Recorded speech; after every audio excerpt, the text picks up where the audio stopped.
What's up, fanboys and fangirls? Welcome to another Reviewpoint podcast coming to you from, of course, fanboysanonymous.com. I am your host, as always, Tony Mango, and my target to review for this edition is going to be the latest in the DC, not extended universe, because they don't actually call it that apparently, but the DC films that are connected, at least for now, until they stop being connected. It's all a confusing mess, but hey, it's Justice League. We're finally there. We finally get the team-up movie after 4 films. It's not quite the same feeling as when we got the Avengers, is it? But if you are unfamiliar with how the Reviewpoint podcast works, it's pretty simple. I try to do my best to break down my thoughts on the movie, and as far as the things that I liked and I disliked, the hits and the misses, or what I call them throughout this review, because that goes with the gimmick and everything like that. And I just mostly talk about as many things as I can think of that I can remember from the movie. I'm missing a lot of things usually when it comes to like specifics of like different scenes and such, but that's something that just, I'm trying to do this right after I've seen the movie and all that. I have seen the movie about an hour ago. This is the time frame of, where I can kind of like sit in my brain, and I'm sure some things over time will get better, some things will get worse. Hopefully not too many things. And, before we get started, I will warn you guys that there will be spoilers on this review. So before we get to the spoilers, let me do a quick non-spoiler review. As far as the movie goes, I was disappointed. I went into this movie with a kind of battle of expectations. Part of me really, really, really thought they could have turned things around and this could have ended up being really good. The other part of me thought, yeah, but what's the likelihood of that? They probably aren't going to actually make this on par with what the Avengers was. And it's kind of a shame to look at a movie and then compare it to another movie and another studio and another set of writers and such. But we did have Joss Whedon. And even though he wasn't controlling this movie the way that he was controlling the Avengers, there are means where we can have some connectivity here. We can compare the two things and we can say, look, you didn't learn the lessons from Marvel and apply them to your own thing, like what movies should be doing, or you took these great things and you made them better, some different things here and there. The non-spoiler version of this review, it's not as good. And it's good enough for a movie to see. It's not good enough for a franchise-building, tentpole, amazing, epic movie. It just isn't. I used my Movie Pass for this, and this was the first thing that I ever used a Movie Pass for. And you know what? I am happy that I saved the extra $5. It's a little disappointing to say that, because the ticket, it was like $14.42 or something like that to see it at the time that I was seeing it and everything. And, it's $10 a month when it comes to Movie Pass. So really, it's technically, I didn't spend $14 or $10. I only spent the $9 for the whole Movie Pass thing. And we're getting down that whole big rabbit hole and stuff like that. And if I see any more movies, then that'll dwindle how much money I spent on this. And that'll make me feel better, actually, because if I see another couple of movies and it ends up being that I spent like $2 to see this instead, I'll be a little bit happier. I was disappointed with this movie, and there are parts of it that I liked, and there were parts of it that I liked a lot, and I'm actually looking at this list, the hits and the misses, and the kind of things that are in the middle. I have more hits than I have anything else, but there are big structural problems with this movie, and I'm going to dig into a lot of that stuff on the spoilers and differentiate between the hits and the misses, but as far as the non-spoiler version of this, if you have to go with a see it or a skip it, I'll say see it. But if you missed it on this whole opening night thing, meh. Not the biggest deal in the world.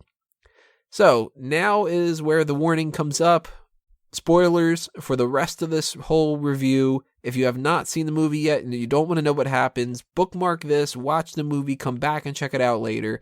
Or if you're the type of person who doesn't care about spoilers, then, this doesn't apply to you. Or if you're somebody who wants to know spoilers, and this is the thing that's going to make you decide whether or not to see the movie, at least there will be spoilers. So, first things first. Batman. Hit. Batman is my favorite superhero of all time, always has been, always will be. I highly doubt that'll ever change. And when you put Batman in a movie, the biggest thing that I'm going to be concerned about is, did you screw up Batman? And no, they didn't screw up Batman. He doesn't kill anybody in this, which is good. He kills parademons, but you know what? Batman's always been okay with killing monsters and such, so I'm cool with that. He used his gadgets all over the place on this. Great. He was the type of person who would want to self-sacrifice. Awesome. We've seen Batman do that all the time. Justice League, the animated series, multiple times on that one. I mean, there was the whole thing with the Watchtower. Great scene. And the whole thing with him doing the magnetic pulse of the Batwing and taking the whole missile away, and he, quote unquote, takes a bullet for Superman. Batman's the type of person that does that. They pull that off really well in here. Batman's also a loner, and he doesn't get along well with people, and he's an asshole, and they got that too. I mean, Cyborg even says, while you were being an asshole. So I really liked the way that they did that. I liked the suit. I liked everything about Batman. I like my Ben Affleck Batman. I don't think that he is such a good Batman that nobody else can ever replace him. And there are rumors going around right now that Jake Gyllenhaal might be the next Batman, and that's a possibility that maybe he could even be better.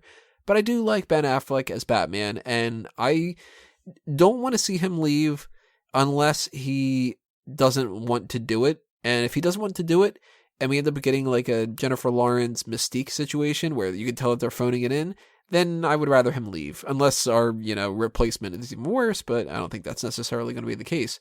I like it, though, the way that we are. I am fine if we stay with this exact Batman, and we just kind of build more into the world, and we kind of get him going a little bit better and such.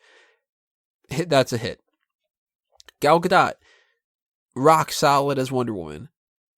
She is just, I don't want to say like necessarily perfect, but she does the job exactly the way that she should be doing the job. I mean, she is Wonder Woman. I don't question at all anymore the idea that she is Wonder Woman on the screen.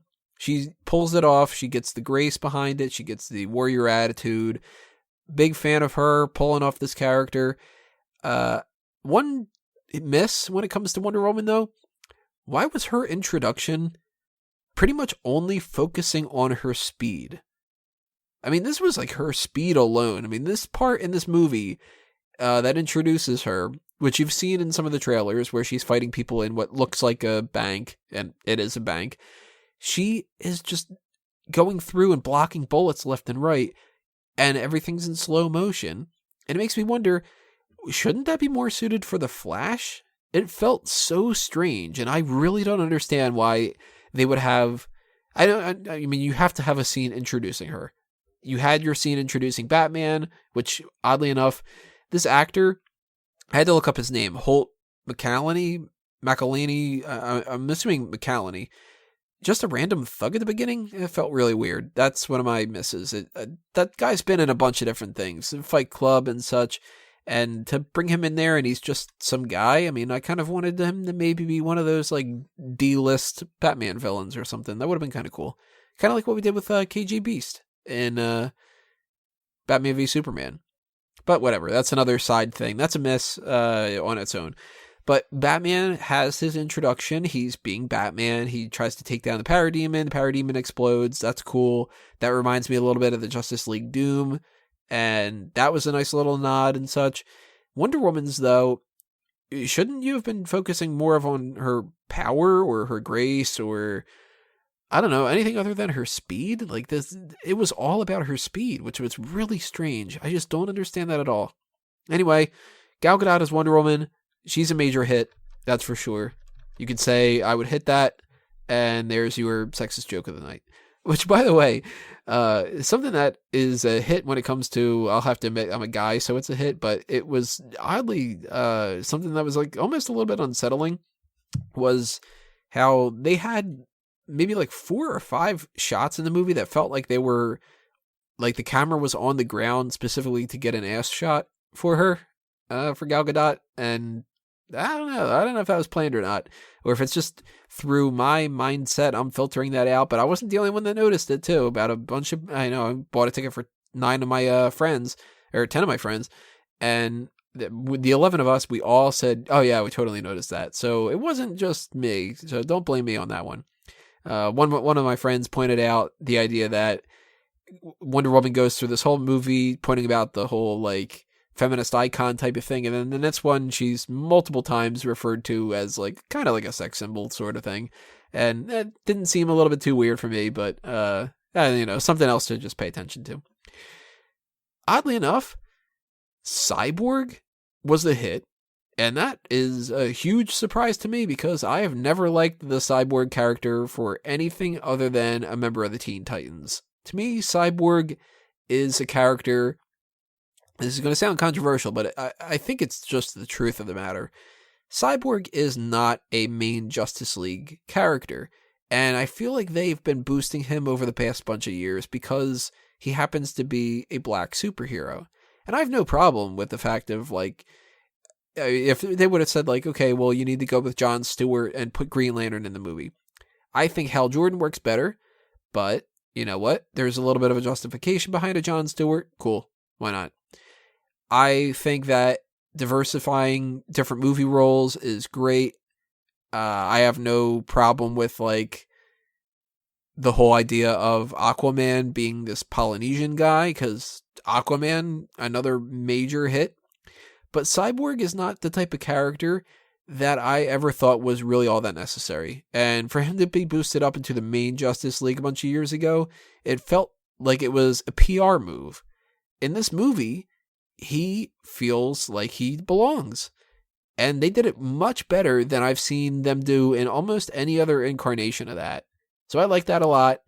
I was really shocked about that. Cyborg, in all actual aspects except for CGI, in every way, I liked the Cyborg character. He was kind of funny enough, but not too funny, not to be like goofy funny. He served his part of the plot very, very well. I don't know, I liked Cyborg, so awesome job to be able to turn me around a little bit when it comes to that. And the same thing for Aquaman. I've never liked Aquaman at all. Aquaman is dumb. It's a stupid character in a lot of ways. He's a gimmick. It's the idea of, what if it was a fish person? How about that? That's a superpower kind of thing. And he just happened to be at the right time, at the right place in the DC catalog where he ended up being one of the main kind of characters. It's been decades since anybody gave a shit about Aquaman. Yet, you know what? This is the coolest Aquaman we've ever gotten. So Aquaman's a hit. Funny enough, without being goofy. Again, somebody who's badass enough. And I'm actually kind of interested to see this Aquaman movie. However, miss when it comes to the Atlantean stuff. It all just blended together. I don't quite get it. The structures inside the whole Atlantean, I guess like fortress it was technically, it just sort of felt like I don't really want to say it, let it sound too mean, but like the baseline standard of like, they were like, I don't know, make it like look like kind of Roman or some shit and just get it over with. Like they didn't have a whole lot of finesse to it. They didn't have a whole lot of pop. And I hope that they don't use that air bubble to speak throughout the whole Aquaman film, because that was pretty weird. I like Amber Heard. She was a nice choice for Mera. No surprises there. She was fine. I want more out of the Atlanteans, though. Aquaman, at least, you sold me on Aquaman. I'm cool with Aquaman now. Sell me on the Atlanteans. The Amazons took a step up. A bunch of badass women fighting Steppenwolf. That was cool. So, Themyscira, another hit. The Flash, for the most part, really good. I actually really like the casting of Billy Crudup for Henry Allen as well. That was nice. And I like that Barry was the comedic relief, because he should be. Barry is not Wally, but over the years, they've pretty much tried to make Barry Wally, because you need the Flash in that kind of capacity to have some personality. And admittedly, Barry Allen doesn't have that much personality in the comics. He's just a pretty bland superhero. And for him to be a little bumbling, that works better, because he is one of those kind of characters that if you write him as smart as he should be and as powerful as he should be, nobody should ever stand a chance against a Flash. But if he's kind of a bumbling guy, then somebody can. He can trip over his feet. And I like that. I like Ezra Miller as Barry Allen in that kind of capacity. A little bit disappointed that we didn't get to see Iris West, but I can understand there wasn't really too much of a spot for her. I'll get back to things that we've cut out a little bit later.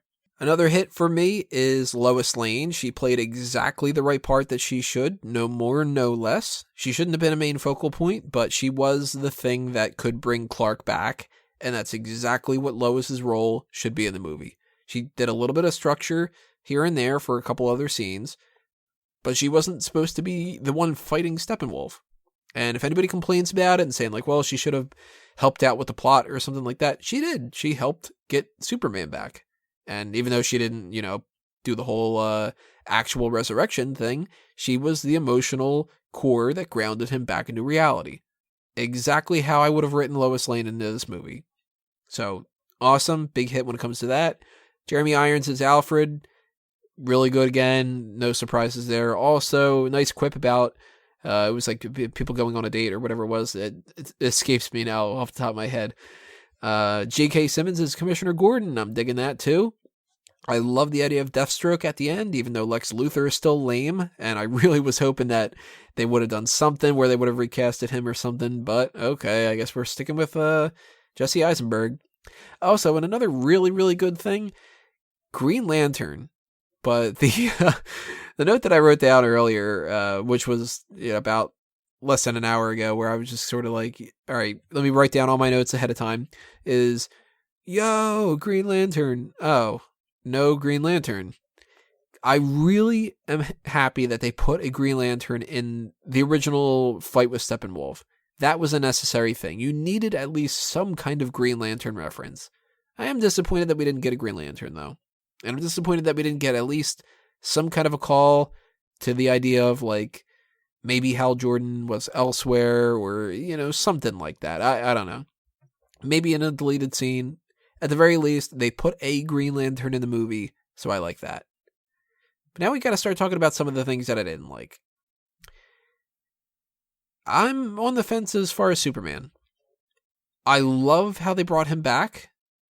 Bringing him back to life through the amniotic chamber as opposed to not having the whole birthing matrix thing. Like, that was a really nice touch. I really liked that. And I really liked how Lois called Martha, and they had that nice little moment.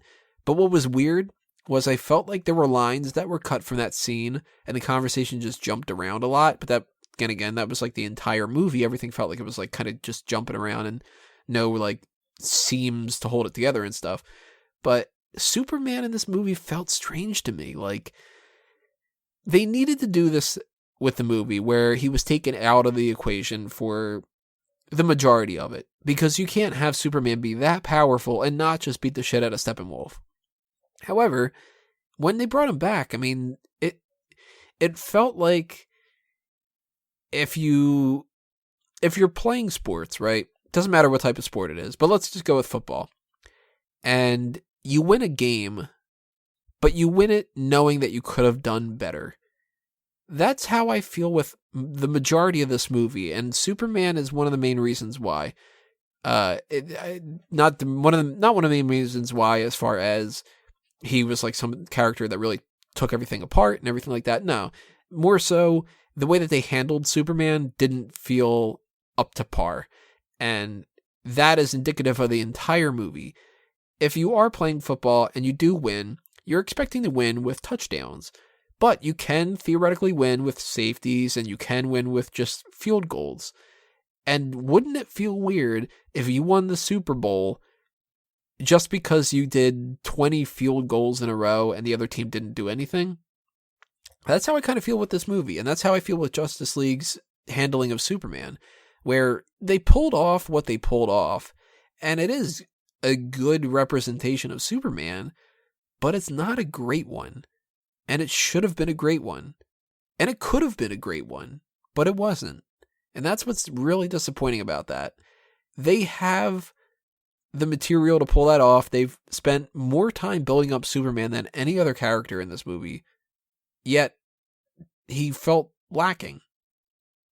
For instance, the return of having him fight with everybody there were some scenes in that were really cool. Some real quick shots, He should be the most powerful. He is the most powerful. He's fucking Superman. Superman is basically the top of everything. So it was good to see him just, headbutt Wonder Woman, and for him to take down the Flash because he's as fast as the Flash, and to just backhand Aquaman, just kind of like, fuck you, you're Aquaman, I don't give a shit. And for him to have some kind of a little bit of anger towards Batman, because there is that tension. They're supposed to respect each other and really, really like each other. And I like that line too, where he's like, I don't not like you, like that kind of thing. But I don't know. I felt it was missing a little bit of, it should have been a little bit more grandiose. I don't know. No fucking Darkseid in this movie. That's a major miss. No shot at all of Darkseid. Not one shot. Not like a looming shadow from the mother box boom tube. Nothing like that, really? And the way that they handled the mother boxes felt a lot more like the Infinity Gauntlet. Because maybe I'm wrong, and if I am wrong, leave a comment below and tell me. I don't remember the mother boxes ever forming a unity together and there only being 3 of them. I remember there being a bunch, and they all were powerful. So I don't know if I really, really like that necessarily. I understand kind of why they did that for the plot, because it's a lot easier. But at the same time, meh. Felt a little derivative. Steppenwolf himself, too, sucked. You can criticize the Marvel movies for having shitty villains, and it's totally true. Most Marvel movies, the villains are pretty lackluster. And it looked like they kind of copied the same mentality when it came to Marvel, because this movie, the villain is a CGI fight machine, and that's it. Kieran Hines brings no life to the role. It's just the bad guy, and he just looks like the bad guy. So that's it. Like, tell me about Steppenwolf.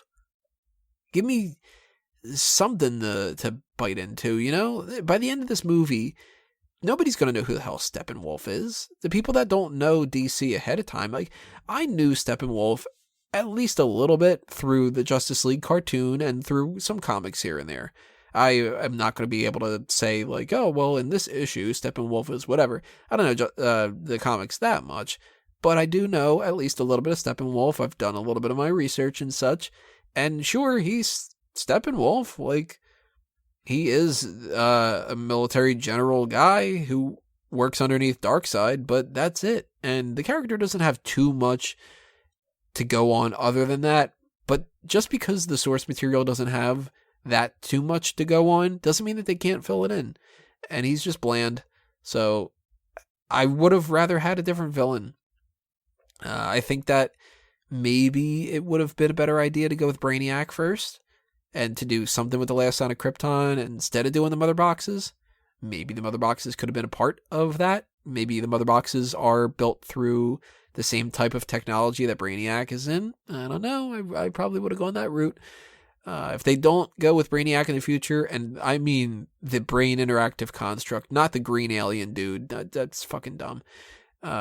Yeah, that was just disappointing, though. Steppenwolf, not all that great. I would have rather had just Darkseid, too. That would have been even better. Then you would have needed a Green Lantern, and then you would have needed, it's a whole other thing like that. But Steppenwolf, that's your big gun. Meh. Didn't work. The music for this, the Batman theme, felt like it was hidden.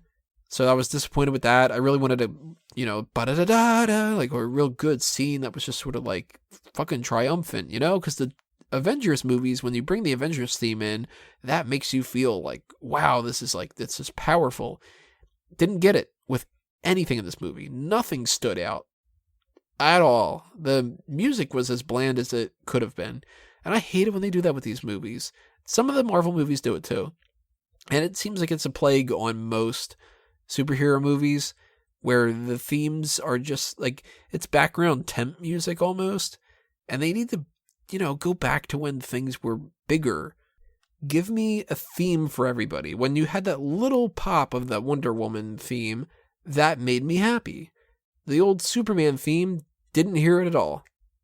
So the Flash's theme is the old Ang Lee Hulk theme, kinda, I guess, sort of. It all felt weird. I don't know. The music, another missed opportunity. But the biggest thing with this movie is the editing. It felt like I was missing so much, like an extra hour of breathing room. And I don't know, maybe a couple of setup films too. It was basically one scene after another with very little transitional material. Almost as if they took this like true outline breakdown of the whole movie, the story that they wanted to tell, and then they pinpointed in bold which scenes were 100% necessary. Like, we need to have this scene where Steppenwolf takes the mother box from the Amazons. We need to have the scene where Cyborg searches for the mother box, so on and so forth. And then they only did those, and everything else got cut. Like, they left out all the glue between all those scenes. And that's disappointing, because that feels like Iron Man 2. And you know what? Batman v Superman felt like Iron Man 2, where they were sort of rushing the idea of, here are the elements of our universe.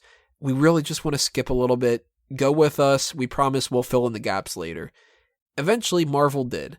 And I can look back on Iron Man 2, and I don't hate it as much as I used to. In fact, I don't hate it. It's one of my least favorite of the movies as far as, like, on its own film, but it ended up being one of the most important. Batman v Superman, I think, is 75% perfect. The Ultimate Edition, I mean. The other 25%, like Jesse Eisenberg's Lex Luthor, horrible. And I would have changed a couple things around. You shouldn't have shot Jimmy Olsen like that. It's so stupid. But I felt more comfortable coming out of Batman v Superman than I did leaving this one. I'm willing to give them the benefit of the doubt when it came to Batman v Superman, thinking that it was like, all right, they are kind of rushing, but it looks like they're heading in the right direction. This just felt like a misstep.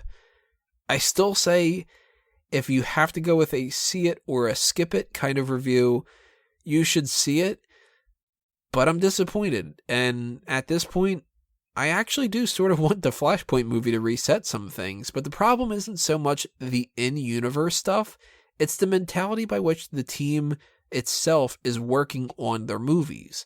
None of them have knocked it out of the park, and they've had more than enough chances, and they have more than adequate source material to pull from too. They just seem like they can't stick the landing. Like, if they have these good ideas, then they filter it through this weird studio exec mentality or something where, I mean, why did this movie need to be 2 hours? Why couldn't it have been 2 hours and 10 minutes? You don't think people would have stuck around for an extra 10 minutes? And maybe that 10 minutes would have made all the difference. Thankfully, they did a good enough job introducing the Flash. They did a good enough job introducing Cyborg. They did a good enough job introducing Aquaman. Batman's pretty solid. Wonder Woman's solid. Superman, you still have a little bit of hurdles over there, even though Henry Cavill is great as Superman. You've got the makings of a good Justice League. You just didn't get a great Justice League. So, yeah, I'm disappointed with the movie. I'm disappointed for a lot of reasons, because this should have been and could have been really, really fantastic. And I remember leaving the Avengers, and I loved it so much, and I felt like it was worth all the build, and that they really did everybody justice, and that was like amazing to see the Hulk and Thor fight, and that they felt like the Hulk and Thor, and that the story was good enough, and that I was excited to see where the future was and stuff. Now I'm looking at this and I'm like, all right, well, if you do this like damn near standalone Aquaman movie, like I'm going to see it. Like, it'd be kind of cool, but I'm not as pumped as I was hoping that I would be. If you do this Matt Reeves Batman movie and it's a completely different Batman and stuff, then hopefully you know what you're doing. I still wanted maybe to see like a little bit of references to the Bat family, maybe a little Dick Grayson thing, maybe a little thing with Barbara Gordon, you know, that's kind of my bread and butter. But it all boils down to, was the movie good? Was it bad? Was it okay? It was okay. Could have been a lot better, and it wasn't. So, yeah, I'm disappointed, and hopefully you guys had a better time. I'll still give it a hit, because it still was better than Suicide Squad at the very least, that's for sure. And for that matter, a lot of people, they boost up Wonder Woman a little bit too much. I think that people aren't as willing to criticize it as they should be. The movie's not as great as everybody says it is. It's good. It's fine. But a lot of the characters are lacking and stuff too. And by now we've gotten Man of Steel, Batman v Superman, Suicide Squad, Wonder Woman, and Justice League. We've gotten 5 movies. And I feel like we have, if you take out all the good stuff, you've got 2.5 good movies. Because a lot of Man of Steel is really good, and a lot of Batman v Superman, and there's some good parts of Wonder Woman, and there's a couple of decent parts when it comes to Suicide Squad, but no film knocks it out of the park. So that's really disappointing. The future of the DC universe, it could be in jeopardy. I don't know. But let me know what you think. Tell me in the comments below whether you liked this, you didn't like it, what things were the hits and the misses as far as you were concerned. What am I crazy about? Whatever. Just try to keep a little bit of tact when it comes to that if you disagree.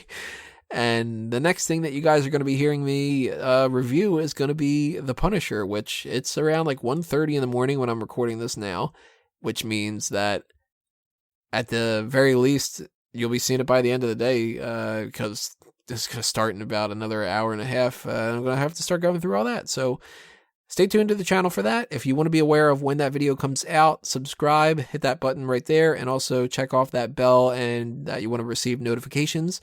If you're listening to this on iTunes and Stitcher, then you can follow us on fanboysanonymous.com, of course, at Fanboys Anonymous on Facebook, and at FanboysAnon on Twitter. Those are other ways that you can be aware of when we post new things. And yeah, all right, that's it for me now, everybody. Thanks for listening to this. It's time for me to geek out. See you next time.